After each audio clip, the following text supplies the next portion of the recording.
எல்லாருக்கும் hi, welcome to the farm gardener. கொஞ்ச நாள் முன்னாடி எங்களோட பண்ணை தோட்டத்தை ஃபுல்லாக உங்களுக்கு சுற்றி காமிச்சிருப்பேன்.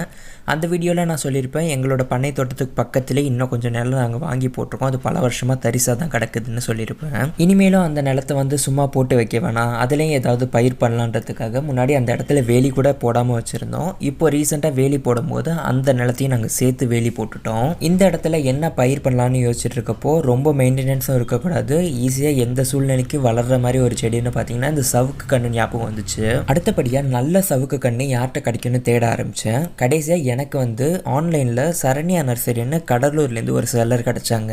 இவங்க குறிப்பாக சவுக்கு கன்று உற்பத்தியில் தான் முக்கியத்துவம் கொடுத்துட்ருக்காங்க.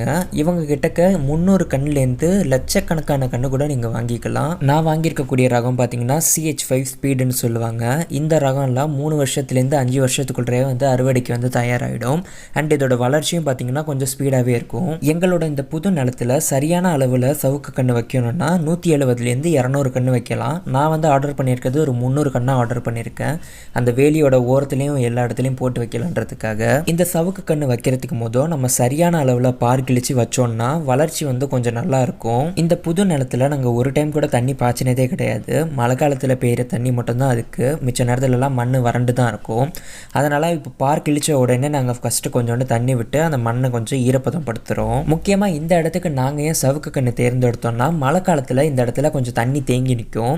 அந்த சூழ்நிலைக்கும் ஏற்று வளர்கிற மாதிரி ஒரு செடினா இந்த சவுக்கு தான். அதனால தான் இதை நாங்கள் சூஸ் பண்ணோம். குறிப்பாக இந்த சவுக்கு நாற்றுகளுக்கு ஒரு கண்ணுக்கும் 1 மீட்டர் இடைவெளி இருக்கணும். நம்ம அடியில் சொன்னோன்னா 3லேருந்து 3.5 அடி டிஸ்டன்ஸில் கரெக்டாக நட்டு வச்சோம்னா அதோட வளர்ச்சி கொஞ்சம் நல்லாவே இருக்கும். மொதல் டைம் பண்ணுறது கரெக்டாக இருக்கணுன்றதுக்காக நான் ஒரு 3 அடியில் ஒரு குச்சியை உடச்சிக்கிட்டேன். இப்போ நல்லா உங்களை காட்டுறேன் பாருங்கள். அங்கே ஒரு குச்சி நட்டு வச்சுருக்கேன்னா அங்கே ஒரு கன்று வச்சோன்னா அடுத்து இந்த குச்சியோட எண்டில் தான் இன்னொரு கன்று வைக்கணும். கரெக்டாக இதோட டிஸ்டன்ஸ் பார்த்திங்கன்னா 3 அடி இருக்கும். உங்களுக்கு இதை விட இடம் நல்லா ஸ்பேஸாக இருக்குன்னா நீங்கள் 4 அடிக்கு ஒரு கன்று கூட நட்டு வைக்கலாம். ஆனால் நீங்கள் குறைஞ்சபட்சம் நீங்கள் 3லேருந்து 3.5 அடியில் வச்சிங்கன்னா உங்களுக்கு கண்ணோட வளர்ச்சி நல்லாயிருக்கும். அடுத்து நீங்கள் குழி எடுக்கிறதும் ஒரு 1/2 அடி கிட்டக்க குழி எடுத்துக்கிட்டிங்கன்னா உங்களுக்கு சரியான அளவில் இருக்கும். அப்போ காற்றடிச்சாலும் அந்த கன்று கொஞ்சம் சாயாது. இப்போ நம்மளோட நாற்றுகள்லாம் இந்த மாதிரி குழித்தட்டில் தான் வந்திருக்கு. நீங்கள் அடியில் லைட்டாக கொஞ்சம் அழுத்தம் கொடுத்தீங்கன்னா அந்த கன்று வேரோட வந்துடும். அதை எடுத்து அப்படியே நீங்கள் நட்டு வைக்க வேண்டியதான். இதுக்கு முதல் இந்த சவுக்கு கண்ணெல்லாம் நாங்கள் ஒன்று கூட வளர்த்தது கிடையாது. அதனால் இதை வளர்க்கும்போது கொஞ்சம் ஆர்வமாக இருக்குது. இது எப்படி வளர்ந்து வரும், இதை எப்படி பண்ணணும்னு கொஞ்சம் பார்த்து பண்ணுற மாதிரி தான் இருக்குது எனக்கு. நான் வாங்கும்போது ஒரு சவுக்கு கண்ணோட விலை பார்த்தீங்கன்னா 5 ரூபான்னு வாங்கினேன். இது கான்ஸ்டன்ட் கிடையாது, உற்பத்தியும் டிமாண்டை பொறுத்து அப்பப்போ ரேட் மாறிக்கிட்டே இருக்கும். ஸோ செல்லர் நம்பரை நான் கீழே டிஸ்கிரிப்ஷனில் கொடுத்துருக்கேன், நீங்கள் அவங்கள காண்டாக்ட் பண்ணி போய் வாங்கிக்கோங்க.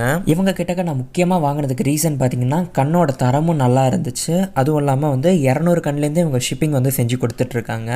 அதனால் குறைவான இடத்துல வளர்க்கணும்னு ஆசைப்படுறவங்க கண்டிப்பாக இவங்க கிட்ட நீங்கள் காண்டாக்ட் பண்ணி வாங்கிக்கலாம். இப்போ ஃபுல்லாக எல்லா இடத்துலையும் சரியான அளவில் பார் கிழிச்சு 1 மீட்டருக்கு 1 மீட்டர் இடைவெளியில் நாற்றுகளை நட்டு வச்சாச்சு.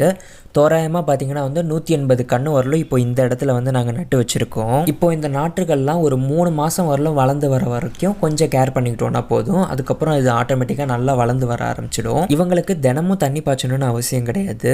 மண்ணை கொஞ்சம் இருக்கும்போது நீங்கள் தண்ணி பாய்ச்சினீங்கன்னா கூட போதும்.